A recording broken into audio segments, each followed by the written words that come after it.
আসসালামু আলাইকুম রহমতুল্লাহি ওয়া বারাকাতুহু। আশা করি আল্লাহর অশেষ রহমতে সকলেই অনেক ভালো আছেন। প্রিয় দর্শক, আজকের ভিডিওতে আমরা আলোচনা করতে যাচ্ছি অলসতা দূর করার গোপন 3টি টিপস নিয়ে। আপনি কি কোনো কাজ শুরু করতে গিয়ে বারবার পিছিয়ে যাচ্ছেন, মনে হচ্ছে যেন কিছুই করতে ইচ্ছে করছে না? তাহলে শুনুন, অলসতা আমাদের সবার মাঝে আসে, কিন্তু যারা সফল তারা জানে কিভাবে এই অলসতাটাকে দূর করতে হয়। আজকে আমরা শেয়ার করছি অলসতা দূর করার 3টি টিপস নিয়ে, যা সম্পর্কে জানলে আপনার জীবনও বদলে যেতে পারে। আসুন ভিডিওটি আমরা স্কিপ না করে সম্পূর্ণ ভিডিওটি দেখতে থাকি। তার আগে যারা এখন এই চ্যানেলে নতুন আছেন, ভিডিওতে একটি লাইক দিয়ে চ্যানেলটি অবশ্যই সাবস্ক্রাইব করবেন। চলুন আমরা এখন মূল আলোচনায় ফিরে যাই। আমরা যখন কোনো কাজ শুরু করব বা কোনো কাজ করতে ভয় পাচ্ছি, তাই সেই কাজ শুরু করার পূর্বে যদি আপনার মস্তিষ্কে ভয় কাজ করে, তাহলে ওই কাজটি শুরু করবেন মাত্র 5 মিনিটের জন্য। আপনি যখন এই কথাটি নিজেকে বলবেন, তখন দেখবেন আপনার ভেতরে একটু একটু করে ভয় দূর হয়ে যাচ্ছে। আমি এই কাজটি শুরু করলাম 5 মিনিটের জন্য। এই সামান্য শুরুই হতে পারে আপনার অলসতাকে ভেঙে দেয়, আর আপনার ভেতরে এক নতুন গতি নিয়ে আসবে। আর এই বিষয়টি আশ্চর্য হলেও সত্য, একবার শুরু করলে আপনি অনেক দূর এগিয়ে যাবেন ইনশাআল্লাহ। নাম্বার 2, কারণ খুঁজে বের করুন। আমরা তখনই অলস হই যখন আমাদের কাজের পেছনে স্পষ্ট কারণ থাকে না।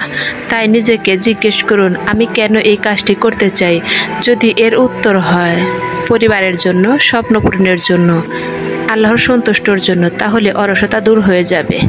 কারণ উদ্দেশ্য মানুষকে জাগিয়ে তোলে, নিজের ভেতরের নিস্তব্ধতাকে ফুটিয়ে তোলার জন্য, নিজেকে আরও অনেক দূর এগিয়ে নিয়ে যাওয়ার জন্য।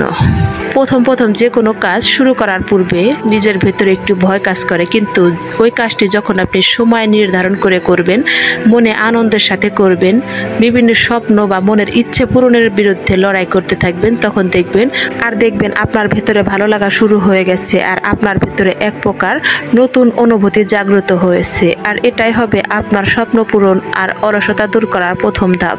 আর এটি তখনই আসবে যখন আপনি দিনের পর দিন পরিশ্রম করবেন, দিনের পর দিন চেষ্টার পর এই সাধনাটি আপনার ভেতরে আসবে। এটি একদিনে বা এক মুহূর্তে আসে না, এটি আসে ধীরে ধীরে। অলসতা অনেক সময় আসে আমাদের চারপাশের পরিবেশ থেকে।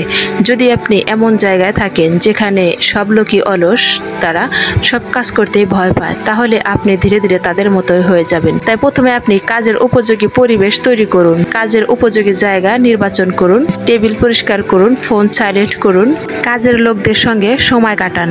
যদি আপনি কাজের লোকদের সঙ্গে সময় কাটান, তাহলে আপনার 2টি উপকার হবে। প্রথমত, আপনি তাদের মতো পরিশ্রমী হয়ে যাবেন, আর দ্বিতীয়ত, আপনার ভেতরে অলসতা দূর হয়ে যাবে। তাই সবসময় সৎসঙ্গ বেছে নেওয়ার চেষ্টা করুন। তাই আমাদের অলস সঙ্গ বা অলসতাকে দূর করা সকলের জন্য জরুরি। তাই প্রথমে আপনি আপনার পরিবেশ পাল্টান, দেখবেন ধীরে ধীরে আপনার মনও পাল্টে যাবে। মনে রাখবেন, অলসতা মানে শুধু সময়েরই অপচয় নয়, বরং নিজের স্বপ্ন পূরণে অনেক বাধা সৃষ্টি করে। অর্থাৎ সময়ের কাজ সময়ে হয়ে ওঠে না, কাজের প্রতি অলসতা জাগে। তাই আজ থেকেই চেষ্টা করুন এই 3টি গোপন টিপস কাজে লাগিয়ে আপনার জীবনের উন্নতি ঘটান। কেননা যে ব্যক্তি সময়ের অপব্যবহার করে, সে কখনো সফল হতে পারে না। প্রিয় দর্শক, ভিডিওটি কেমন লাগলো কমেন্ট করে জানাবেন। আর ভিডিওটি যদি ভালো লেগে থাকে, তাহলে আপনার বন্ধু বান্ধবী এবং আত্মীয় স্বজন সকলের সাথে অনেক বেশি শেয়ার করুন। আর আজকের ভিডিও এ পর্যন্তই, দেখা হবে আবার কোনো নতুন ভিডিও নিয়ে। সে পর্যন্ত সকলে ভালো থাকুন, সুস্থ থাকুন। আল্লাহ হাফেজ।